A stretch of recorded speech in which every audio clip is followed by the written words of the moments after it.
Welcome aboard the dark waters of the Night Crew podcast, where true crime meets the unknown.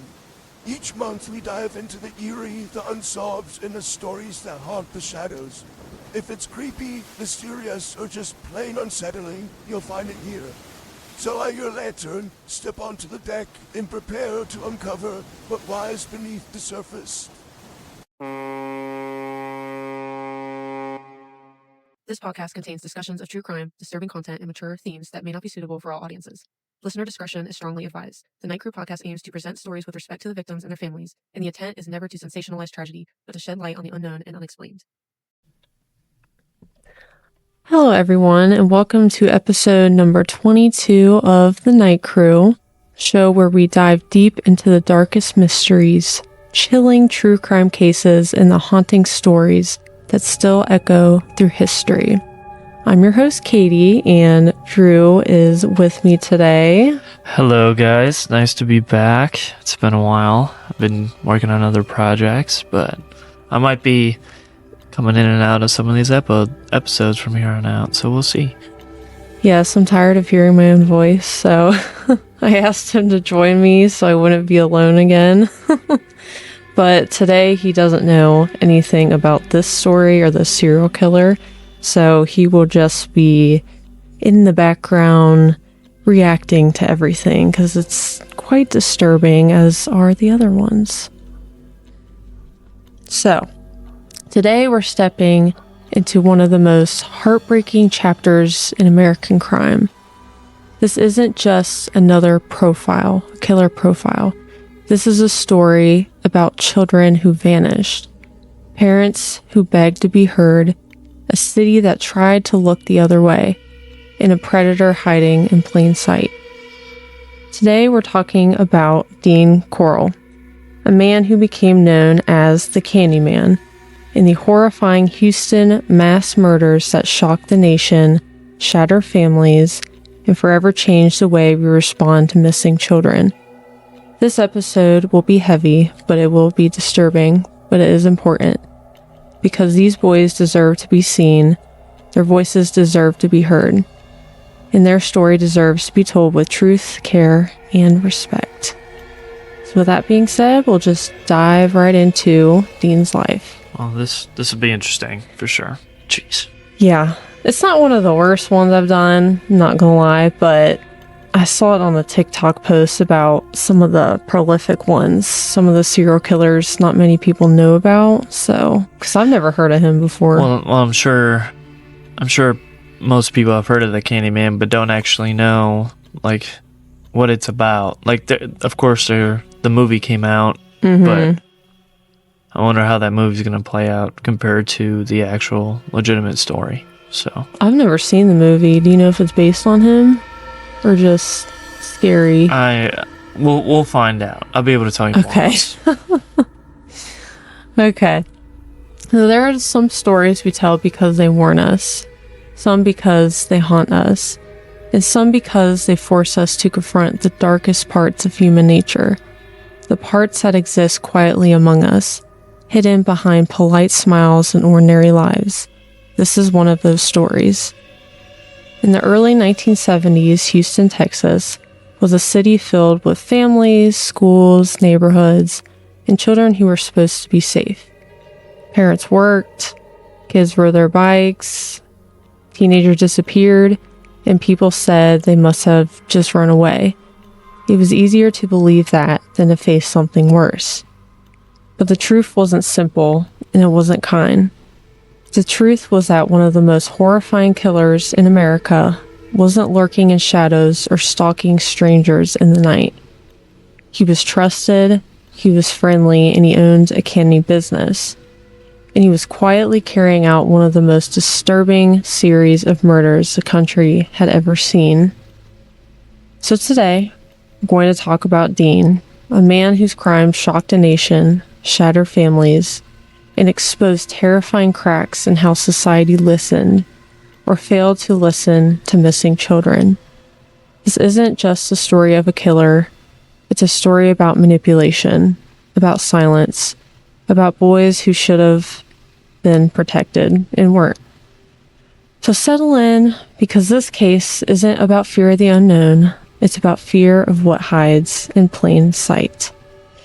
And then I will dive right into his background next. So before Dean was known as the Candyman, before Houston would be haunted by the memory of missing boys, he was just another quiet face in Texas. And like many monsters, his story didn't begin with violence. It began with an ordinary childhood that slowly grew darker. Dean Arnold Corll was born on December 24th, 1939 in Fort Wayne, Indiana, which is like 2 hours from us, really not that far. Yeah, not too far of a drive.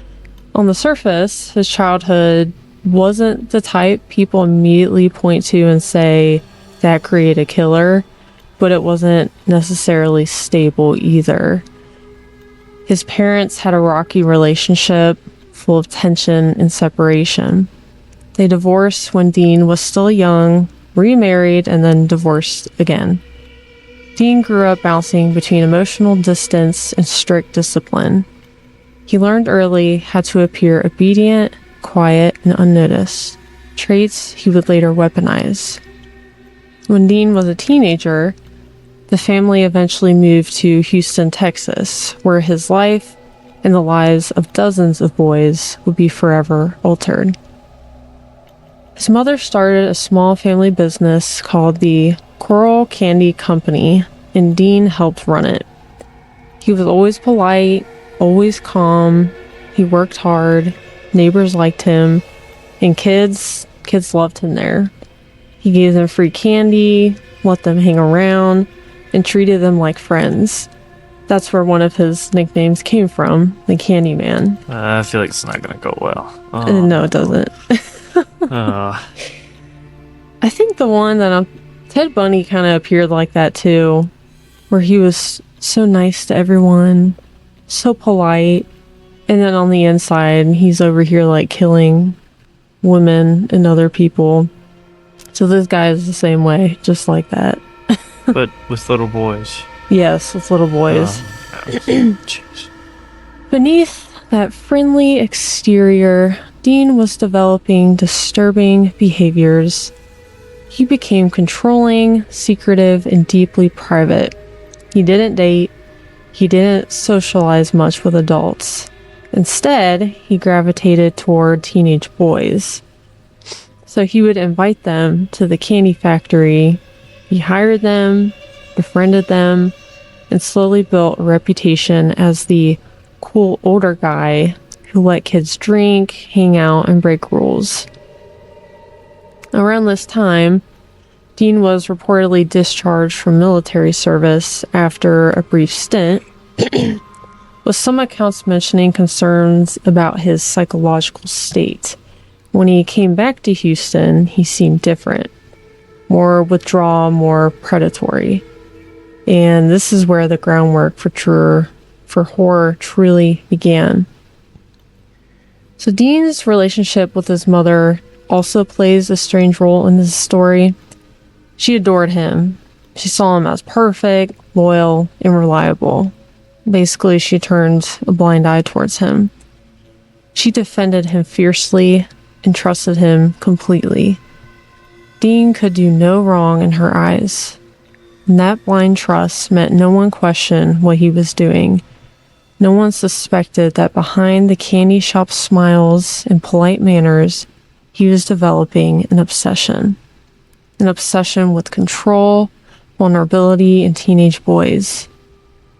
By the late 1960s, Dean had created the perfect disguise, the friendly neighborhood candy man, a harmless figure in the community. Some parents trusted him, and some kids followed willingly. And behind that carefully constructed mask, he was about to become one of the most prolific serial killers in America at that point in time in history.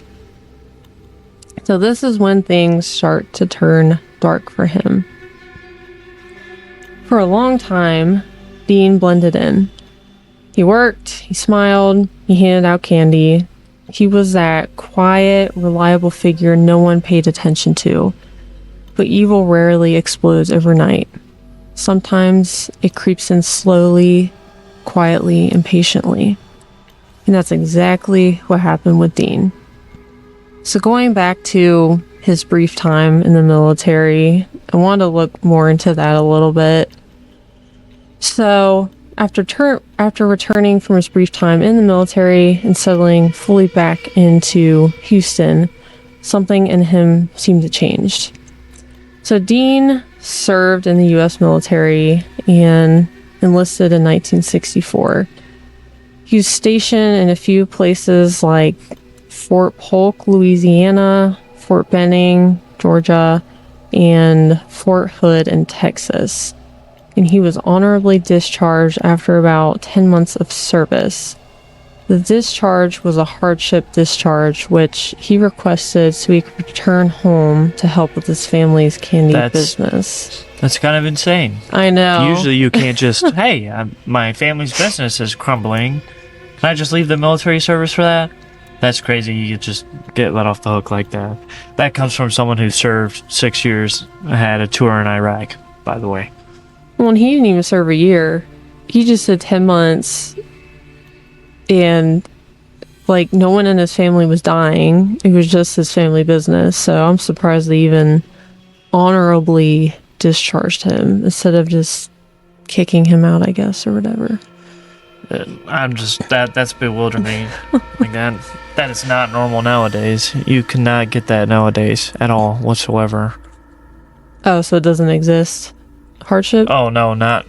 Well, hardship, yes, but not for a family business, no. They would not let you out of the military for that right now. Yeah, that doesn't surprise me. But going back to the story, people who knew him described him as becoming more withdrawn after he got back, and colder and more controlling.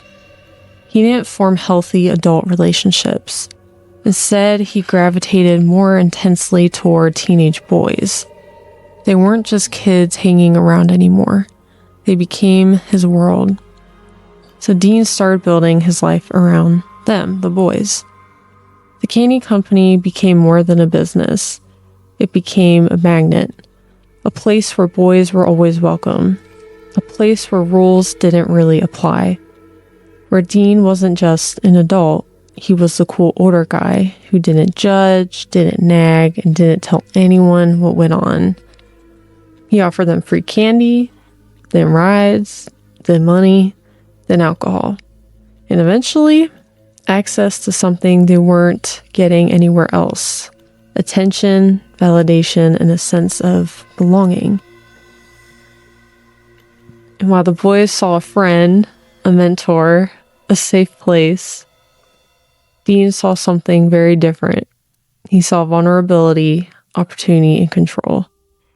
So he began isolating certain boys, favoring them, testing boundaries, watching who trusted him, watching who didn't.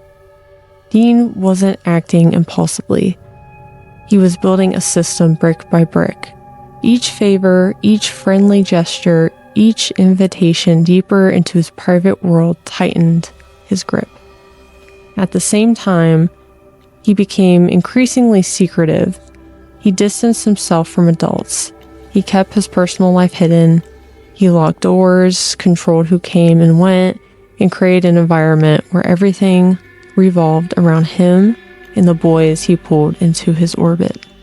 No one questioned him. Why would they? He was harmless Dean, the candy man, a trusted face in the community. But beneath that calm exterior, something dark had fully taken root. The lines between obsession and possession were disappearing, and the boys who thought they had found a friend had actually walked straight into the hands of a predator. This was the turning point.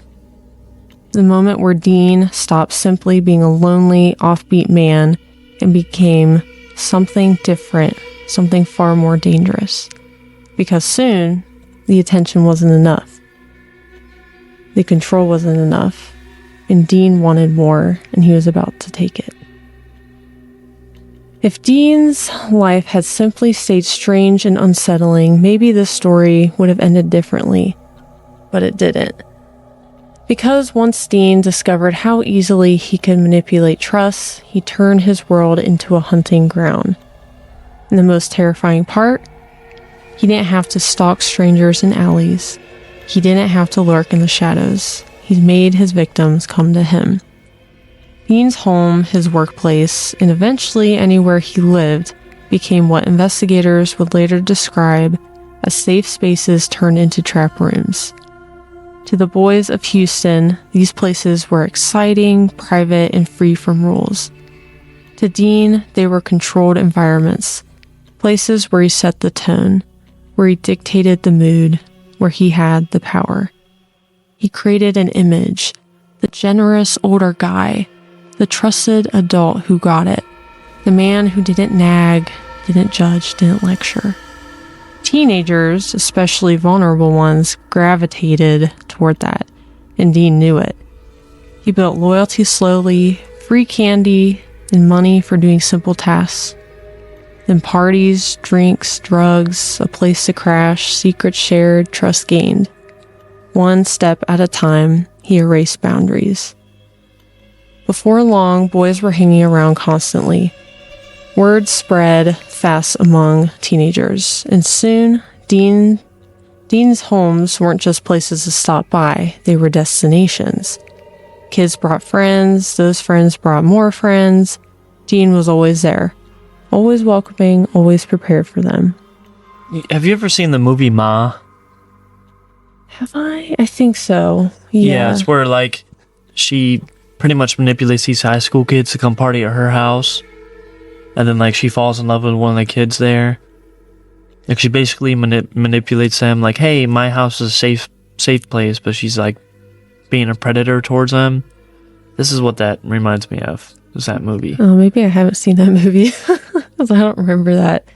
Yeah, that's very similar to this. He was just using all of his money and treats and... Yeah, she pretty much buys them alcohol, those high school kids. And then, like, she manipulates them to come to her house, and then the area, well, like, the high school kids in that area begin to understand that's a safe place they can go to, and then she ends up manipulating and trying to, you know, do the dirty with a certain high school kid, yeah. But it's, like, very similar to the movie Ma, the story is so far. So. It honestly might be based on that, honestly. But I'm sure that happens all the time, especially with pedophiles. I mean, they're trying to lure in these kids and whatnot, so... Well, usually a predator goes after the child, right? Yeah. But it's different when children are going to them. I think it makes them even more evil, but that's just me. Well, yeah, Dean knew what he was doing. He was luring them in so he didn't have to go out and find them and get in even more trouble, basically.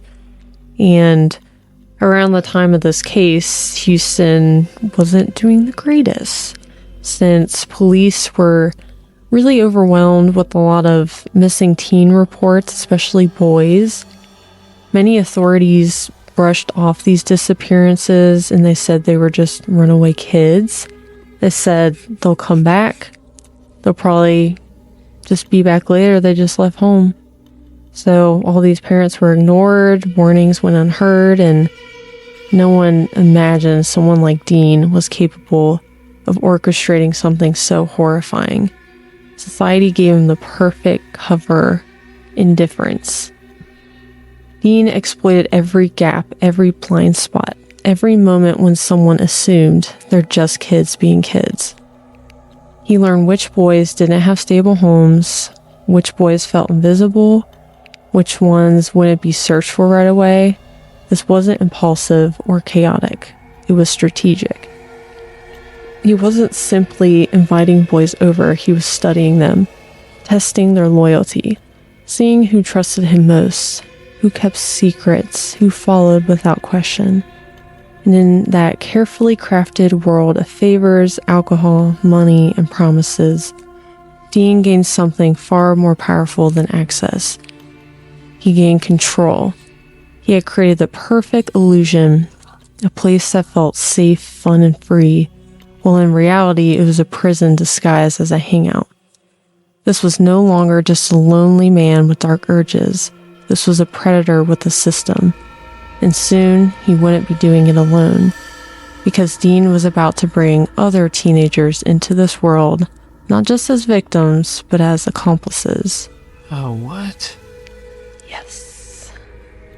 This is who helped him with his crimes. So, as Dean tightened his grip on the boys who did trust him, something even more disturbing happened. His world didn't just revolve around teenage boys anymore, it depended on them. And eventually, he didn't just want victims, he wanted help. He wanted more accomplices. The first one was David Owen Brooks. David met Dean when he was still a kid, only around 12 years old. Over time, Dean didn't just groom him, he essentially raised him into this world. Dean became a twisted father figure, a provider, a quote-unquote friend who always made him feel wanted.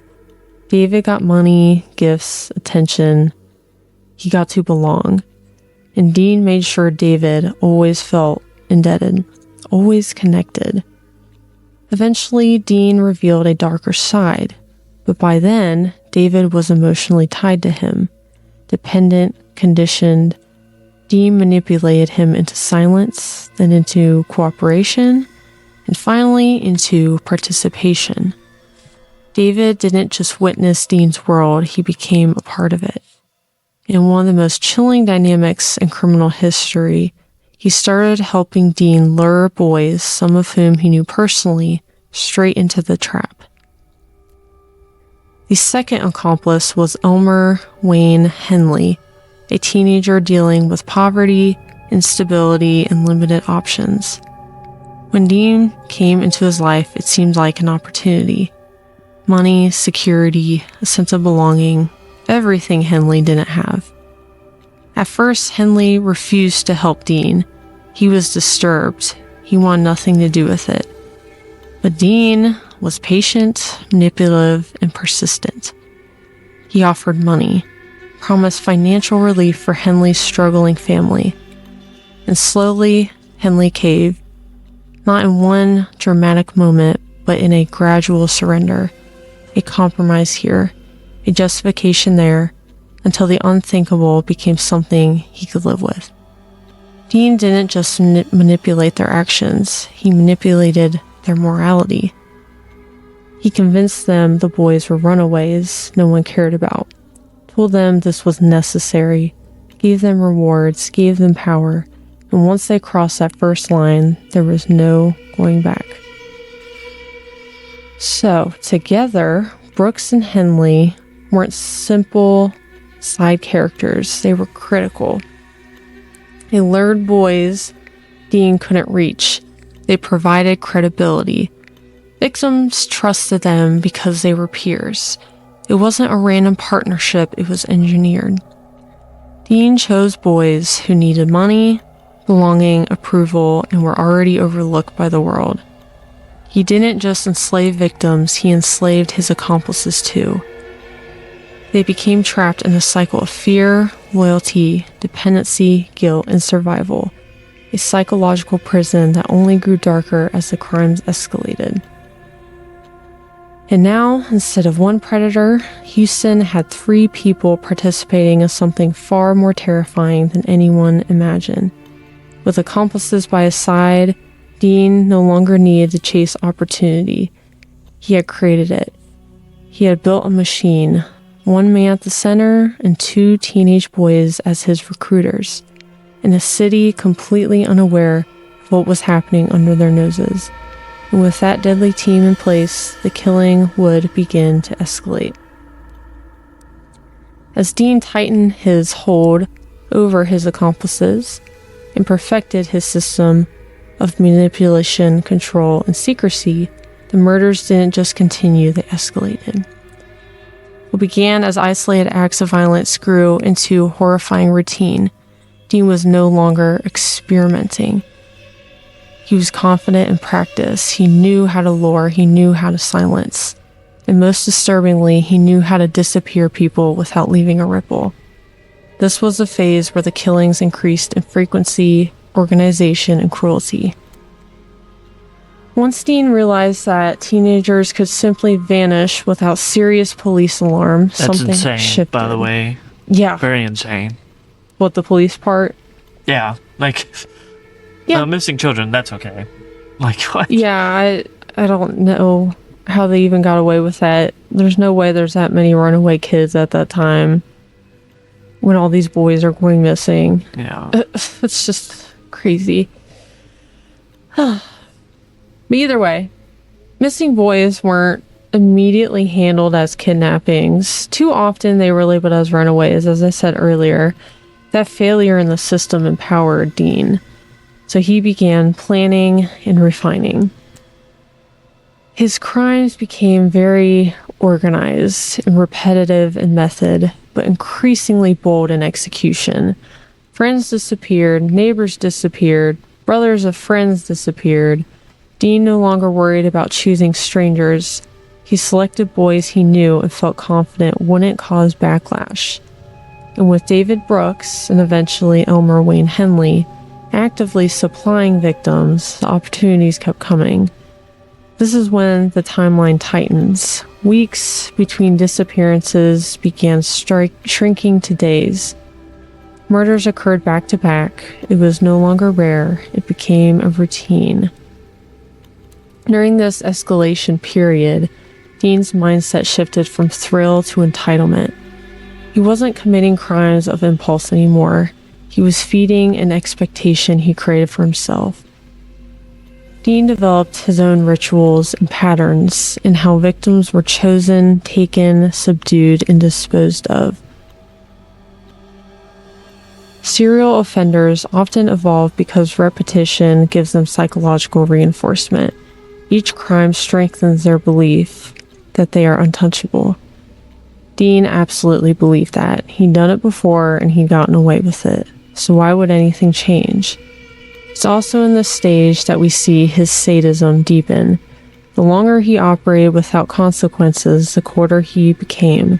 The emotional distance expanded. His empathy didn't fail. It no longer existed. So what did Dean exactly do to his victims? Like, how did that work? I don't know why. I couldn't find a bunch about this stuff. But what he did do to his victims, he lured them using his trust, as I've been mentioning pretty much the whole time. I mean, most boys knew him in the neighborhood and they trusted him. So David Brooks and later Elmer Henley helped bring victims to him, making the boys believe they were safe. So if they're going to this random guy's house, I'm sure they're not telling their parents or anyone else where they're going. They're just thinking they can have a good time and get into trouble. But Dean would also restrain his victims, turning them into prisoners. So once inside, Dean would overpower them. And to restrain them, he would either use handcuffs, rope, and most infamously, his torture board, which was a wooden plank drilled with holes where victims' wrists and ankles were tied spread eagle so they could not move. Oh, come on. Yes, and I actually found a picture of that, so I'll post that on social media. The picture of the board, that's it, that they found in the investigation. But yeah, that was definitely planned. I don't know why he wanted the torture board, but he also held his victims for up to hours or up to days even. Victims weren't killed immediately. Many were held for extended periods, forced to endure ongoing abuse. This was part of Dean's psychological sadism, control, power, and ownership. He turned living humans into his own objects, and they were also sexually assaulted and tortured. This was the core of Dean's motives: sexual sadism and domination. Figures. He inflicted pain deliberately, and he degraded and humiliated them. He used threats, cruelty, and emotional terror to keep them silent and immobilized. This was not rage killing. It was cold and ritualized violence driven by power and perversion. Many were strangled. Most victims ultimately died by strangulation, often with ligatures, cords, and sometimes manually. Strangulation is a control method, so it allows the killer to decide exactly when life ends. It reinforces dominance and ownership, which align perfectly with Dean's psychological profile. In some cases, he also used other methods, but strangulation was the most common. He disposed of their bodies in a certain manner. So Dean was disturbingly organized about disposal. Bodies were wrapped in plastic and buried in shallow graves. Common disposal locations included a rented boat shed, beaches, and other remote burial sites. He spread bodies across multiple locations, which helped him remain undetected for years. Jeez, I wonder why he does that. He did that in the first place. I have no idea. And like I said, he didn't really... Like, why do you just up and sudden want to kill people? Especially teenage boys. What did they do to you? I don't know. That's what I'm curious about. He didn't really have too horrible of a childhood. I'm not saying that, their childhood makes or breaks a serial killer, but it usually does. So I'm not sure what happened to him. If something traumatic happened and that's why he likes little boys, who knows? Who knows what happened? I don't know. That's weird, though. So then we're going to go into the community and just the fact that all these boys are vanishing in Houston. So by the early 1970s, something was obviously terribly wrong in Houston, Texas. Young boys, teenagers really, kids with lives ahead of them were disappearing. Do you know how long this was going on for? Oh, it was a couple of years. It was... So they believed he murdered at least between 28 to 29 teenage boys and young men between 1970 and 1973. So this has gone on for 3 years? Yeah. They didn't catch the dude for 3 years? Nope. Jeez. They didn't. And I mean, he wasn't... I'll go into it, but he wasn't even caught technically, which makes it worse. Gosh. And there might be more victims based off of investigations, but just due to the forensic research and everything back then, they're not entirely sure, or they haven't found all the bodies. So, but yes, 3 years. But with these boys, like I said, dozens were just quickly slipping off the map as if they're being erased. Some of them were troublemakers, some of them were honor roll kids, some came from struggling homes, some from loving families. But they all had one terrifying thing in common. They vanished without answers. And the city didn't understand it yet, but these were Dean's victims. Back then, the cultural mindset was different. Teenagers disappeared, and the easy explanation was always they probably ran away, or they'll come back when they calm down. Boys wander, it's what they do. Authorities leaned hard on that label, runaway. Once that word stuck, cases stalled. Reports were taken, but urgency was absent. Parents begged and were told to wait a few days. Cries for help echoed and were swallowed by bureaucracy. Many officers genuinely believed it. Others didn't want to face the alternative, that a predator was hunting children. Meanwhile, weeks turned into months, months into years, and parents were left staring at empty bedrooms, untouched trophies, school pictures that never aged, birthdays that came and went without candles being blown out.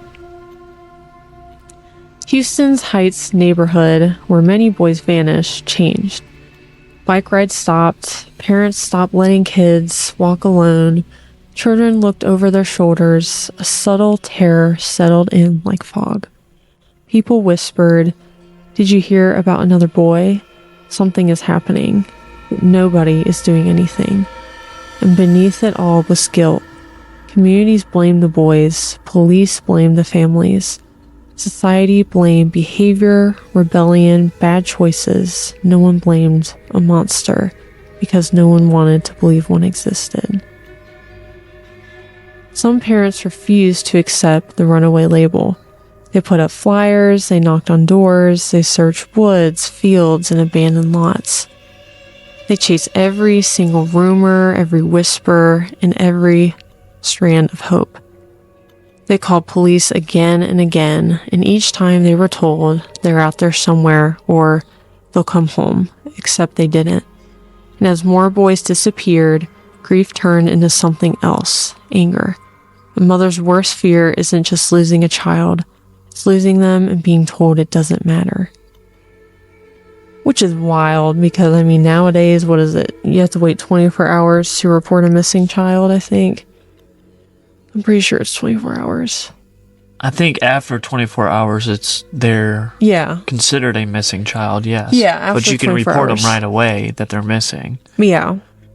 Well, these officers, they didn't do anything. Well, that's my first thought process as police officer. Oh, we have all these kids missing. Yeah.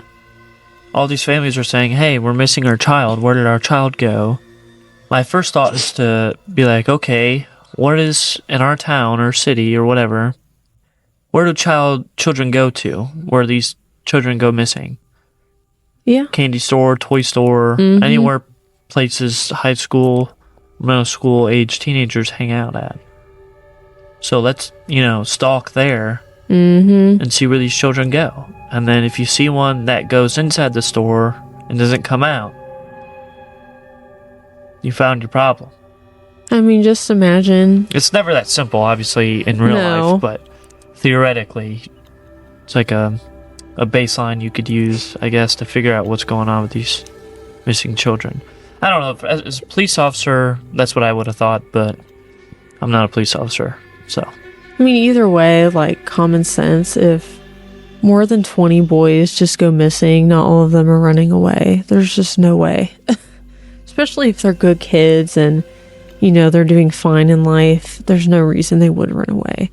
Well, not just that. What is your thought process to consistently say that these are runaway boys? Every single one?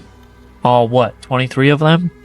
They're all runaways? Yeah, literally. Over a span of 3 years? Yeah, that's wild.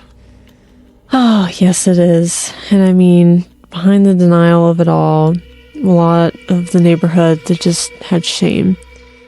So, if these boys really didn't run away, if they didn't leave willingly, then something monstrous was happening in Houston. And no one wanted to face that. It's easier to believe your child left you than to believe someone stole them. But slowly, patterns emerged. Same neighborhood, same type of boys, same age range. Families started connecting dots the police wouldn't. When the truth finally came out, it shattered Houston. Because what they feared in whispers was worse than anything they'd imagined. The boys didn't run away, they were being hunted. So for years, Dean operated in silence. He had fear on his side, and he had a city that wasn't asking the right questions. The monsters always lose control eventually. And Dean's breaking point came from where he least expected it, inside his own circle. By the summer of 1973, things were changing. Dean wasn't as careful. He was angrier, more paranoid, demanding, and more cruel. David Brooks was drifting away, securing a girlfriend and slowly stepping back. So Dean leaned harder on Elmer Henley. But Henley wasn't the scared kid anymore. He was older, he had a life, and he had friends he actually cared about. And that created a dangerous tension, because Dean didn't want Henley to care about anyone but him. For years, Henley helped recruit boys because Dean promised him money, protection, and twisted loyalty. But over time, that loyalty began to splinter. Henley knew way too much. He had seen too much, helped too much, and guilt was a heavy thing. He was living a double life. laughing with friends by day, knowing where bodies were buried at night. Dang, so... Yep. Oh, he's straight up betraying his own friends. That's like... Exactly. Wow, I have no that's idea how much money Dean gave to Elmer or the two boys. I have no idea. I mean, it couldn't have been that much in the 70s, I wouldn't think, but I mean, either way, yeah, they're betraying their friends, they're lying to them, and I'd feel like a piece of shit if I was doing that to my friends, honestly. Yeah. Yeah. I just can't believe that they even allowed this guy to manipulate them that much. Yeah, I know. So, witnesses later said Dean seemed different toward the end. Short-tempered, explosive, less calculated. He wasn't the calm candy man anymore. He was a man terrified of losing control. And when manipulators feel power slipping, they don't step back, they push harder. One night, things finally spiraled. Henley went to Dean's house with friends. This wasn't part of the plan, this wasn't business. This was normal teenage life creeping into Dean's world, and Dean hated that. Because in Dean's mind, friends were victims. Not guests, not people, and definitely not something Henley was allowed to care about. That tension, that human connection, was the only thing Dean could manipulate, and it lit the fuse. Dean did what he always did when things slipped out of his grasp. He decided to reassert control through fear and violence and domination. Except this time, he chose the wrong people. And for the first time in years, Dean wasn't the only one in the room willing to fight. This is a moment where years of silence, fear, guilt, manipulation, and murder finally collided. This is where everything broke. The murder spree orchestrated by Dean normally ended not because of police intervention, but because one of his own accomplices finally resisted him. On August 8th, which is your birthday. My birthday's on August 8th. It's funny. Obviously not in 1973, but anyways, August 8th, 1973. Then 17-year-old Elmer Henley fatally shot Dean at his own home in Pasadena, Texas, bringing the Houston mass murders to an end. Henley was present that night with two others after an evening of drinking and glue sniffing when Dean tied them all up with the intention of killing them.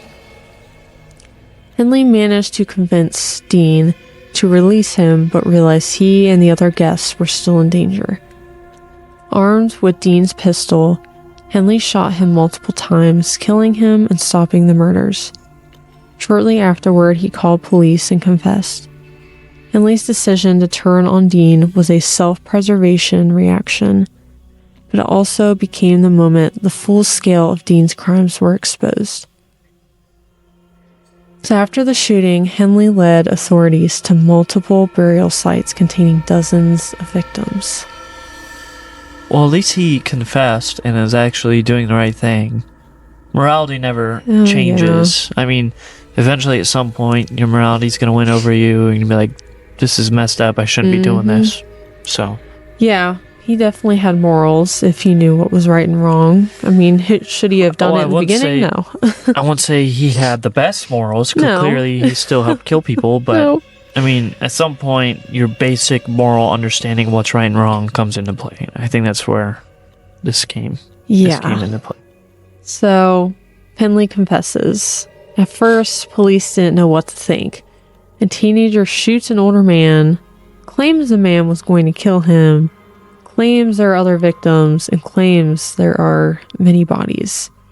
It sounded bogus, almost insane, but Henley kept talking. He didn't stumble, he didn't hesitate. He told them where to go, and then he told them to bring shovels. The boat shed. Detectives drove to a small, ordinary-looking rented boat shed in southwest Houston, a place that looked harmless. Just another storage unit, just another locked room until they opened it. Inside, the air was thick and heavy, and when they began to dig, they hit plastic. And beneath it, human remains. One body, and then another, and another. An assembly of boys who were supposed to be runaways, boys who were supposed to be fine, boys whose parents had been ignored. The earth began giving back everything Houston tried not to see. Once police realized Henley wasn't lying, he led them further. To Lake Sam Rayburn, to High Island Beach, to shallow graves spread like scars across Texas. Digging teams worked for days as the world watched and reporters gathered. Parents came praying not to recognize clothing, shoes, or belongings being recovered. And they kept digging. Every shovel of dirt uncovered another tragedy, another life cut short, another family shattered. The numbers kept climbing. 5, 10, 15, and they weren't done yet. When news broke, it didn't just ripple, it exploded. This wasn't one killer. This wasn't one crime. This wasn't an isolated tragedy. It was a massacre stretched across years. The press began calling it the Houston mass murders, and Dean became one of the most prolific serial killers in America at that time. Parents who had been dismissed, families who had been blamed, and communities that were told, "Don't worry." They now had devastating proof that they were right all along. Their boys didn't run away, they were taken. Police recovered from the crime scenes plastic wrapped bodies, bound limbs, possessions still on them, and reminders these were children, not sorry, I just messed that part up. Identities came slowly, through dental records, through clothing, through devastating recognition, and every name confirmed felt like a second death. And the number kept growing until it reached at least 28 victims. Or should I say 28 children. The discovery changed everything. It changed how missing children were treated, and it exposed failures in policing.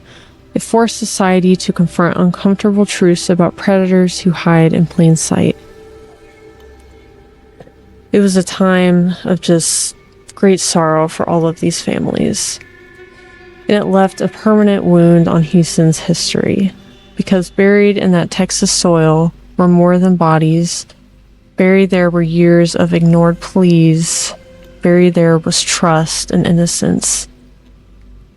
So when the digging stopped and the last body was recovered, Houston was left staring into a void, a silence that felt heavier than the grave themselves. Because once the bodies were found, the real question remained, how did this happen for so long, and how did no one stop it? Shock was pretty immediate. Parents who begged the police for years were suddenly asked to give statements. Families who were told their sons were runaways were now planning funerals. The city that once dismissed fear had to face the truth. This wasn't just Dean's crime. This was a failure of everyone who didn't listen. Police faced scrutiny, authorities were criticized. Systems meant to protect children had cracks wide enough for dozens to disappear. Houston didn't just mourn, it blamed itself. With Dean dead, the focus shifted to the boys who helped him lure victims, Elmer Henley and David Brooks. They were arrested and they stood trial. They faced a horrified public. Were they victims? Were they accomplices? Or were they both? The courtroom heard testimony that stunned the nation about manipulation, threats, guilt, and about boys forced into darkness and then trapped there. In the end, Henley was convicted and sentenced to multiple life terms. Brooks was also sentenced to life in prison. They would never walk free again, but no sentence could bring back the boys. No verdict could heal mothers who slept with their sons' photos under their pillows. Justice existed, but it wasn't enough. Houston tried to move forward, but neighborhoods didn't forget. Empty bedrooms stayed frozen in time, and survivors didn't forget as well. Graduations were never attended, birthdays never celebrated, and there were families who never got remains. And there are names still debated and identified over years. There are scars that never closed, and even today, the Houston mass murders remain one of the most devastating child murder cases in American history. Out of grief came change. The case helped reshape how missing children cases were handled, how police categorized disappearances, and how seriously runaway reports were taken. They also reconsidered how communities respond when teenagers go missing. Now, is this in the state of Texas that those laws got changed, or is it federally? It was mostly Texas, but I mean, based off of what Texas did, then other states would follow suit as well. Okay. Because a lot of these cases were happening through the 60s, 70s, and 80s. So, I mean, you gotta think, there was a lot of serial killers during that time in America. Yeah. I'm just curious if it was, like, federally implemented or not, like, through... Because obviously, like, sheriff and police departments are local to the counties and cities where they serve at, so I was curious to see if it was, like, a federal thing that they put in, or if it was just in Texas. So. Yeah, I mean, it was widespread. And like I said, that just set the standard for many other states as well. So, the current status of Dean's two accomplices, because I was curious where they are today in life. Elmer Henley is still alive. He is serving multiple life sentences in a Texas prison for his role in the murders and for shooting Dean in 1973. Henley has been denied parole multiple times and remains incarcerated, with parole reviews continuing into the future. David Brooks, he is not alive. He was also convicted for his role in the Houston mass murders and was serving a life sentence when he died in prison in May of 2020 due to complications from COVID-19. Thank you so much for staying with me through this journey into one of the darkest true crime cases. Stories like this are heavy, but they matter, because remembering the past helps protect the future. If you found this episode impactful, informative, or thought-provoking, please consider subscribing to the podcast, leaving a review, and sharing this episode with someone who loves true crime storytelling. Your support helps the show grow and allows me to keep bringing you the cases that need to be told.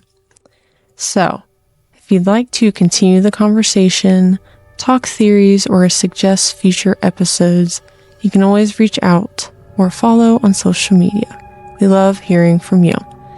So with that being said, thank you for listening. Stay safe, stay aware, and as always, I'll see you in the next episode. Like the video, subscribe, hit that follow button, do all that good stuff. You know what it is. Please do.